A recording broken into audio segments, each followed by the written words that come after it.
Donc là, on va voir à quoi ressemble le CG normal en D1. On va voir ce que c'est et pourquoi ça donne cet aspect-là. Si vous avez déjà vu un ECG, vous aurez probablement remarqué que ça ressemble plutôt à ça. Alors qu'en fait, quand on vous explique les différentes ondes de dépolarisation et de repolarisation, ça ressemble plutôt à ceci. En fait, ce tracé-là, c'est tout simplement le tracé dans une seule dérivation. Donc ça ressemble plutôt à D1. Donc remarquez la dépolarisation auriculaire, la dépolarisation ventriculaire et la repolarisation ventriculaire. Sur les autres dérivations, ça a un aspect différent. Avant de commencer l'explication, je rappelle que lorsque l'onde de dépolarisation s'approche de l'électrode positive, ça enregistre un tracé positif et le contraire et vice-versa. Par contre, pour la repolarisation, il y a un tracé positif lorsque l'onde de repolarisation s'éloigne de l'électrode positive.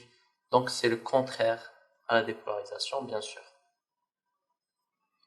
Donc là, on va essayer de décortiquer un petit peu ce tracé d'électrocardiogramme en D1, c'est-à-dire la première dérivation qui se trouve entre donc les deux mains.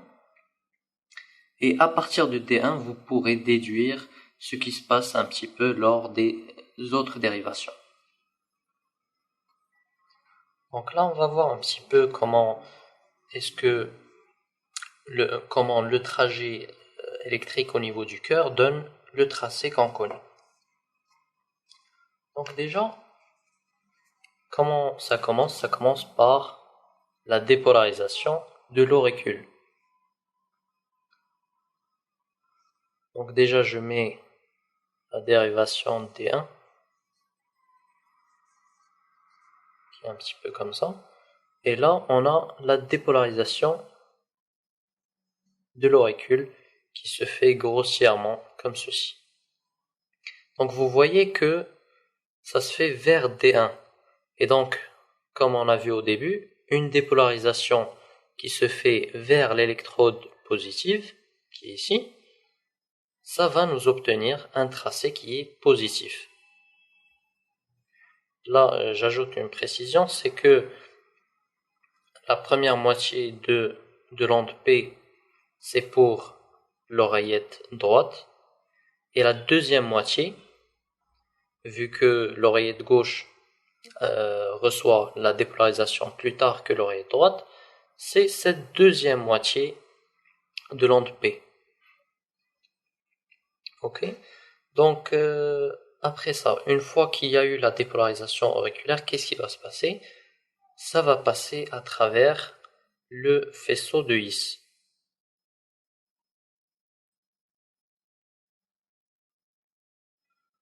Donc ça passe à travers le faisceau de His et là vous voyez que ça s'éloigne un petit peu de D1. Ça s'éloigne de D1, donc c'est négatif. Ensuite, ce qui va se passer, c'est qu'il y aura la dépolarisation des deux ventricules.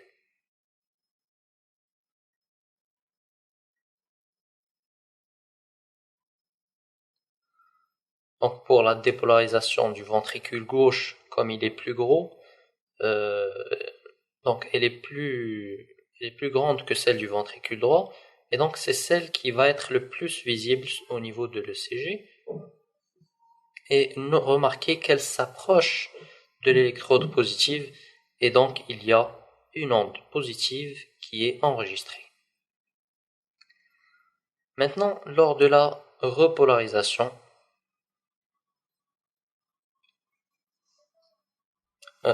j'ai pas encore fini la dépolarisation. Donc là, ça s'approche de D1, c'est toujours positif. Et puis, une fois que ça commence à dépolariser ici, ça s'éloigne de D1. Et donc, il y a l'enregistrement de cette onde négative, qui est S. Là, c'est Q. Là c'est R et là c'est S. Donc voilà, ça c'était pour la dépolarisation ventriculaire. Maintenant, pour la repolarisation ventriculaire, ça va se faire comme ceci.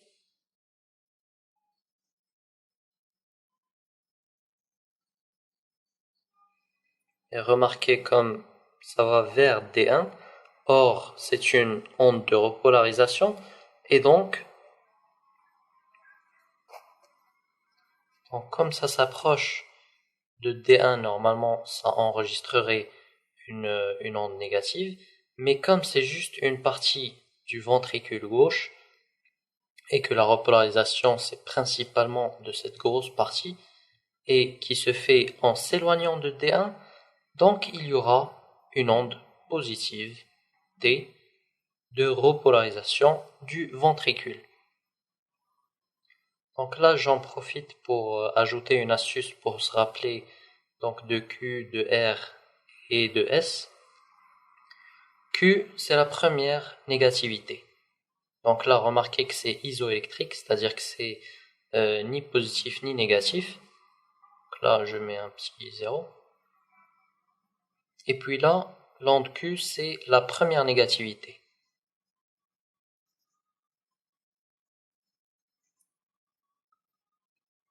L'onde R, c'est la première positivité. Remarquez que ça monte au-dessus du 0.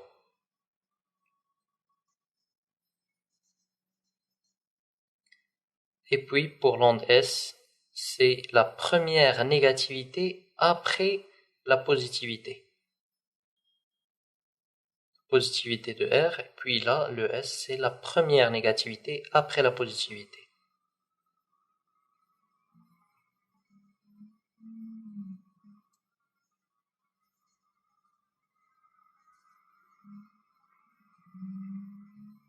Donc là, pour s'en rappeler, imaginez un chapeau qui est plutôt pointu comme ceci, et donc ça ce sont ces côtés. Donc il y a le chapeau qui est comme ceci. Voilà. Donc ces côtés ils sont repliés vers le haut. Donc ça donne ça. Donc et on sait comme quoi ça s'appelle Q, R, S. Et donc cette première négativité c'est le Q, la première positivité c'est le R, et la première négativité après la positivité c'est le S. Donc QRS c'est un chapeau dont les bords sont repliés. Donc là j'en profite pour ajouter donc certaines anomalies de cette ECG, et c'est d'ailleurs pour ça qu'on étudie la forme de ces différentes ondes. Donc pour les anomalies de l'onde P, on peut avoir une onde P qui est pointue comme ceci. Une onde P qui est pointue, ça veut dire qu'il y a une hypertrophie de l'auricule droit, car l'auricule droit, on a dit que c'est cette première moitié, et donc elle est pointue s'il y a une hypertrophie de l'auricule droit. Par contre, s'il y a une hypertrophie de l'auricule gauche, l'onde de dépolarisation mettra plus de temps pour atteindre tout l'auricule, et donc il y aura un élargissement de l'onde P. Pourquoi il n'y a pas eu d'élargissement lors de l'hypertrophie auriculaire droite? Car c'est l'auricule droit qui a donc le nœud sinusal, et donc c'est lui l'origine, et en cas d'hypertrophie donc il va donner une forte dépolarisation. Donc là pour le QRS, il peut être anormal en cas d'hypertrophie ventriculaire, sauf que là on va pas utiliser le D1 comme ici, on va plutôt utiliser donc les dérivations V1 et V5 voire V6, n'est-ce pas? Donc on va voir de grands QRS vraiment. bon, je rentre pas dans les détails, mais on aura de grands QRS. Ou bien de grandes ondes R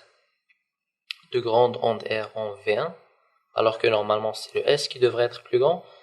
Et ça c'est pour l'hypertrophie ventriculaire droite. Par contre, pour l'hypertrophie ventriculaire gauche, le S en V1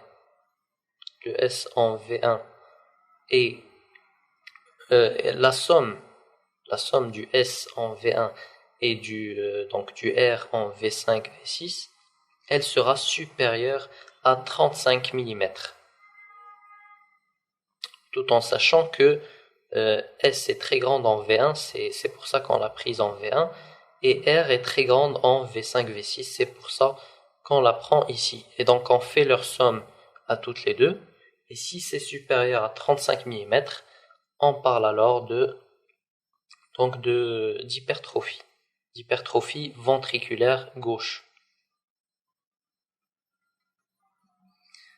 Donc comme j'ai dit, pour l'hypertrophie ventriculaire droite, on voit surtout si R est plus grande que S en V1.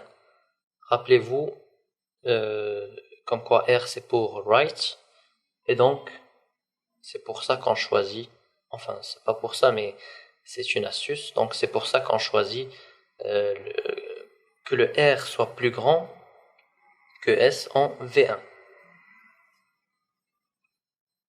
On a parlé de l'onde P et de l'onde QRS, mais on n'a pas parlé de l'espace PR qui se trouve, donc qui débute au niveau du début de l'onde P et qui s'arrête ici. Donc PR. Qu'est-ce que ça représente PR? C'est donc la conduction entre l'auricule et le ventricule, donc c'est un peu ici, et donc elle va se retrouver allongée au cas où il y a un bloc auriculo-ventriculaire, et donc un trouble de conduction nerveuse à ce niveau. Alors pour l'onde T, elle peut être modifiée lors de la modification de kaliémie. En cas d'hyperkaliémie, on a une hyperrepolarisation avec donc une onde T qui est pointue, et lors d'hypokaliémie, on a une repolarisation qui est lente, et donc on aura une onde T qui est aplatie. Je rappelle que le cœur est vascularisé par les artères coronaires, et donc en cas où ces artères coronaires ne délivrent pas assez de sang vers le cœur, il y aura là aussi des anomalies à l'électrocardiogramme. Donc quand il y a juste l'ischémie, c'est-à-dire le sang n'arrive pas assez en assez grande quantité au niveau du cœur, on aura une certaine anomalie. Puis plus tard, après quelques temps, on va avoir des lésions au niveau du cœur. Et encore plus tard, on aura de la nécrose. Et donc, comment ça va se manifester sur le CG? J'ai une petite astuce. Plus le temps passe et plus il y aura l'atteinte de ce qui est précoce. Donc, lorsqu'il y a juste l'ischémie, il y a juste l'anomalie de l'onde T. Lorsqu'il y a une lésion, il y a une anomalie du segment ST. N'est-ce pas? Et s'il y a la nécrose, il y aura une onde Q de nécrose. Rappelez-vous, on a dit comme quoi l'onde Q, c'est cette première négativité, et donc elle est toute petite. Par contre, lorsqu'il y a une nécrose ou bien un infarctus, on va avoir une onde Q de nécrose qui est déjà élargie, elle va prendre plus de temps, et profonde, c'est-à-dire qu'elle va vraiment être profonde, et on parle d'onde Q large lorsqu'elle dépasse les 4 centièmes de seconde, soit 0,04 secondes si soit un petit carreau si l'étalonnage est bien fait, et on parle d'onde Q profonde lorsqu'elle dépasse le 1/3 de R. Donc regardez, voici R. Le 1/3 c'est un peu comme ça, donc le Q ici il est normal. Par contre, lorsque ça dépasse le 1/3 de R, on parle d'onde Q de nécrose qui est profonde. Et selon les dérivations où on retrouve donc ce type d'anomalie, on pourra déduire le territoire concerné. Par exemple, pour le territoire inférieur du cœur, c'est-à-dire ici, il y a, quelles sont les dérivations qui regardent un peu à ce niveau, c'est D2, c'est D3 et c'est AV foot. Donc bien sûr, toutes ces dérivations se dirigent vers le bas. Pour les autres territoires, en cas d'anomalie de la paroi latérale du cœur, bien du ventricule gauche, on aura les manifestations au niveau de ces dérivations, donc V5 et V6. Regardez d'après leur position, elles regardent cette paroi latérale. Pareil pour le D1 et pour la VL.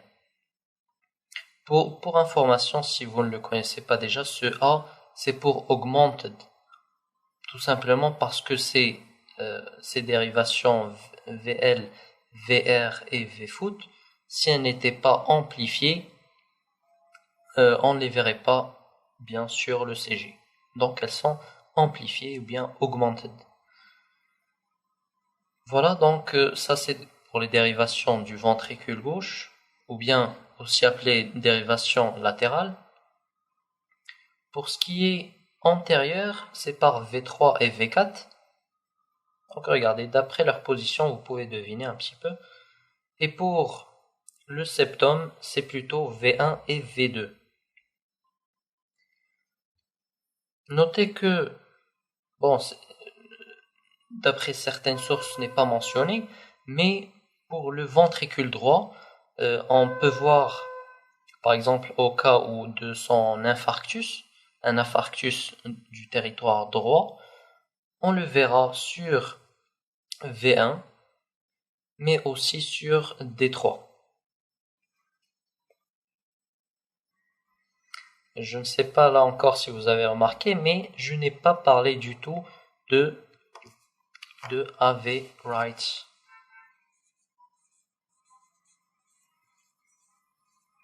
Je n'en ai pas parlé tout simplement parce que AV right n'a pas de valeur diagnostique dans l'infarctus du myocarde. Elle n'est pas changée du tout lors de l'infarctus du myocarde. Vous entendrez parler de l'axe du cœur. Donc je le rappelle, la dépolarisation se fait d'ici vers là et d'ici vers là, puis vers comme ceci. Mais si vous prenez grossièrement vers quel sens se fait cette dépolarisation, ce sera quelque chose comme ceci.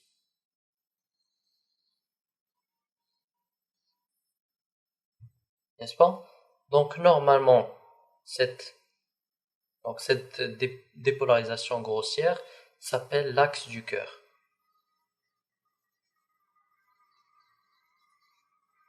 Et elle se trouve entre D1 et AV foot. Donc à partir de ces deux-là, on peut déterminer l'axe du cœur. Bien sûr, chez une personne normale, l'axe du cœur doit se trouver à 45 degrés, mais il peut y avoir des anomalies de cet axe du cœur, notamment en cas d'hypertrophie de l'un des ventricules. S'il y a une hypertrophie du ventricule gauche, la dépolarisation va se faire plutôt vers ce sens, n'est-ce pas? Et donc il y aura on parle de déviation gauche de l'axe du cœur. Donc ce sera comme ça. Sinon, s'il y a une hypertrophie droite, ce sera comme ça. Et dans certains cas, toujours pour la déviation axiale droite, ça peut être comme ceci. Donc pour résumer, l'axe du cœur est normalement un peu gauche, donc ici. Sinon, il peut être hyper gauche, dans le cas d'une hypertrophie ventriculaire gauche. Il peut être droit, dans le cas d'une hypertrophie ventriculaire droite. Et même, il peut être hyper droit, donc à ce niveau, contrairement carrément à l'axe du cœur, normal.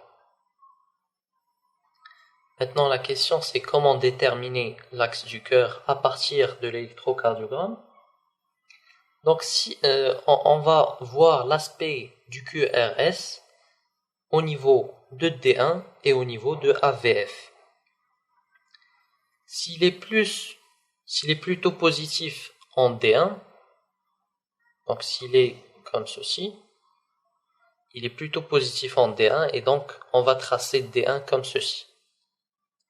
Par contre, le contraire, s'il est plutôt négatif en D1, alors D1 de ce patient sera comme ceci. N'est-ce pas? Donc, comme ça. Maintenant, pour AVF. AVF, là encore, on va voir l'aspect du QRS. S'il est plutôt positif dans la dérivation AVF sur le CG, c'est-à-dire comme ça, alors le AVF du patient est comme ceci. Et là encore, le contraire. Si jamais il est négatif comme ceci, alors l'AVF de ce patient est comme ça. Et puis là, pour déterminer l'axe du cœur chez un patient à partir de l'électrocardiogramme, on va tout simplement faire une sommation du vecteur de en D1, c'est-à-dire celui-là ou bien celui-là, et du vecteur en AVF, donc celui-là ou celui-là. Prenons un exemple. Par exemple, le patient, il a le QRS en D1 qui est positif, et donc ce sera comme ceci, et un QRS en AVF qui est négatif, et donc qui est comme ceci.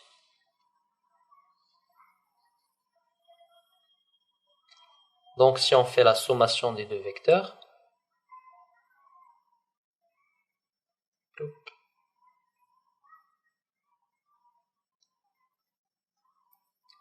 on aura un axe du cœur qui est dévié vers la gauche. Et ça peut se retrouver en cas d'hypertrophie du ventricule gauche. Et vous pouvez utiliser la même logique pour déduire les autres cas. Pour résumer un peu tout ce qu'on a vu, on a vu les troubles de conduction avec les blocs de branches et les blocs auriculo-ventriculaires, mais bon, je ne suis pas entré dans les détails. Il y en a 3 types. Le BAV du premier degré, du deuxième degré et du troisième degré. Dans le BAV du premier degré, c'est juste le PR qui est allongé. Dans le BAV du deuxième degré, il y a 2 cas de figure. Soit que avant chaque QRS, le PR s'allonge, puis au niveau du deuxième QRS, il s'allonge encore plus, et puis jusqu'à ce qu'il y ait un blocage carrément de QRS, et le QRS ne va pas apparaître. Donc allongement, disparition du QRS. Sinon, le deuxième cas, c'est que le PR reste constant, mais parfois le QRS disparaît.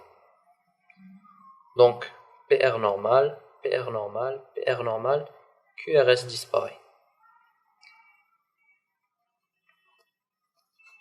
Ne retenez pas le nombre de normal que je dis avant qu'il y ait disparition parce que ça peut varier justement. Pour le bloc auriculo-ventriculaire du 3e degré, il est vraiment sévère et donc l'auricule se contracte. Il y a la dépolarisation auriculaire, mais il n'y a pas de passage vers le ventricule et donc il y aura rarement des QRS. Et donc on aura des ondes P, et puis rien, une autre onde P, une autre onde P, et peut-être rarement des QRS. Donc il est vraiment grave celui-là. Hein. Donc ça c'était pour les blocs auriculo-ventriculaires. On a vu aussi d'autres pathologies, notamment l'ischémie, la lésion, puis l'IDM, l'infarctus du myocarde, et on a vu l'hypertrophie cardiaque. Donc l'hypertrophie auriculaire, droite et gauche. On a dit que la droite c'était plutôt paf, et pour la gauche c'était plutôt comme ça. Pour le ventricule, on a dit que c'était pour le ventricule droit, on a un R qui est plus grand que S en V1, alors que normalement ça devrait être le contraire. Et puis un axe dévié vers la droite, comme on vient de voir les axes. Pour l'hypertrophie du ventricule gauche, on a dit que le S en V1 plus le R en V6, c'était plus grand que 35 mm. Et là, ce calcul-là, ça s'appelle l'indice de Sokolov. Et avec ça, on a un axe dévié vers la gauche. Donc bien sûr, ce ne sont pas les seules anomalies qu'on peut retrouver lors d'une hypertrophie ventriculaire, mais ce sont les principaux signes.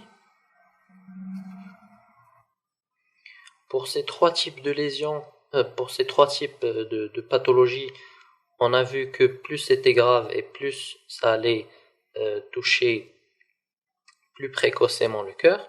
Pour l'ischémie, c'est l'onde T. Pour la lésion, c'est le ST. Et pour l'IDM, c'est le QRS. Et plus précisément, c'est l'onde Q qui va être profonde et élargie. Pour cet espace ST, qui est anormal en cas de lésion, vous pouvez vous demander quelles sont les anomalies qui peuvent le toucher. Eh bien, contrairement à l'espace PR, il ne va pas être allongé ou bien quelque chose comme ça. Il va plutôt être sus-décalé ou bien sous-décalé, alors que normalement il est isoélectrique.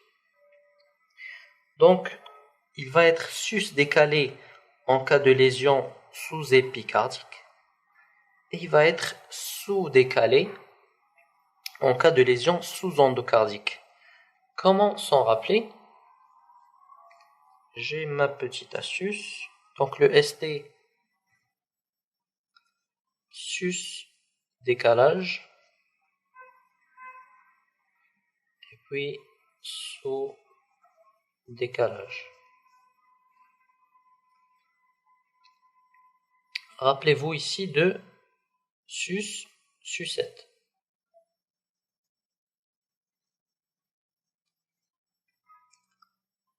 Donc dans sucette, il y a le son E pour épicarde.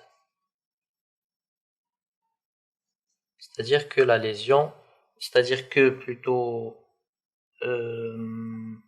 l'ischémie est sous-épicardique. Et pour l'autre, ça va être sous-endocardite. Sous-endocardique. Bon, voilà. Pour les blocs auriculo-ventriculaires, on a dit que on a parlé des trois types, et notamment dans le premier type, on a dit qu'il y avait l'allongement du PR, et pour les blocs de branche, on a dit qu'il y avait toujours cet aspect en M, ou bien plutôt c'est dans une autre vidéo qu'il y a donc les blocs de branche. J'ai fait une vidéo rien que pour les blocs de branche, donc je vous invite à la voir. Donc ce qu'il nous reste à voir dans les troubles qu'on peut trouver à l'ECG, ce sont les troubles du rythme. Là, ils ne sont pas très nombreux. Il y a principalement la fibrillation auriculaire,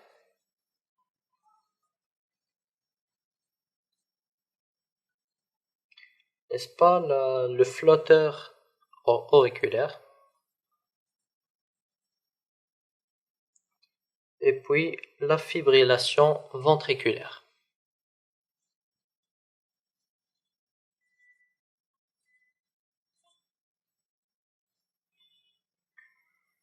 La fibrillation auriculaire, c'est quand il y a beaucoup trop de dépolarisation au niveau de l'auricule, c'est-à-dire qu'elles sont très nombreuses, et ça va donner un aspect comme ceci.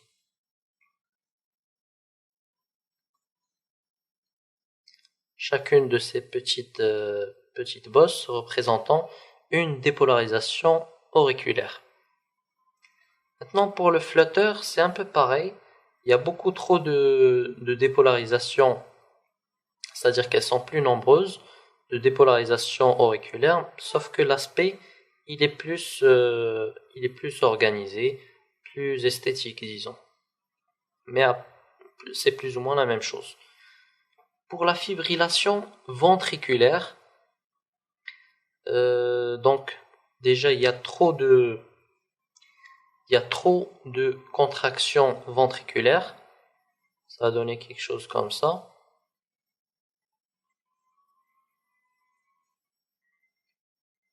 Donc c'est dû aux auricules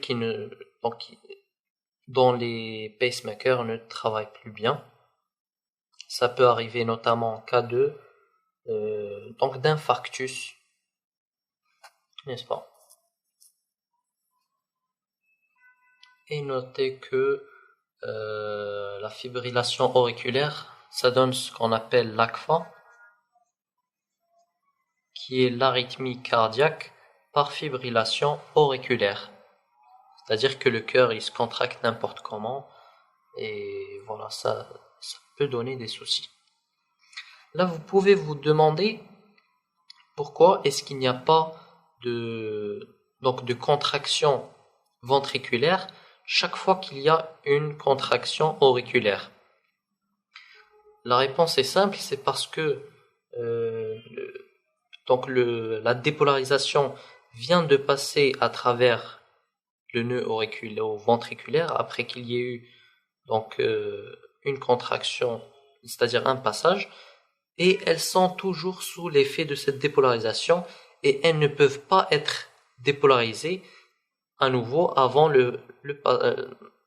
qu'il n'y ait eu l'écoulement d'une certaine durée, qui est de l'ordre de quelques fractions de secondes.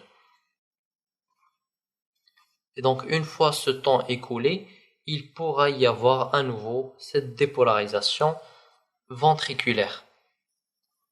Bon, je ne vais pas parler de la bradycardie ni de la tachycardie, qui sont tout simplement la baisse de la fréquence cardiaque et l'augmentation, donc c'est rien de trop compliqué. Donc voilà, je pense que je vais m'arrêter là. C'était un plaisir. Voilà. J'espère que vous avez pris autant de plaisir que moi à regarder ceci.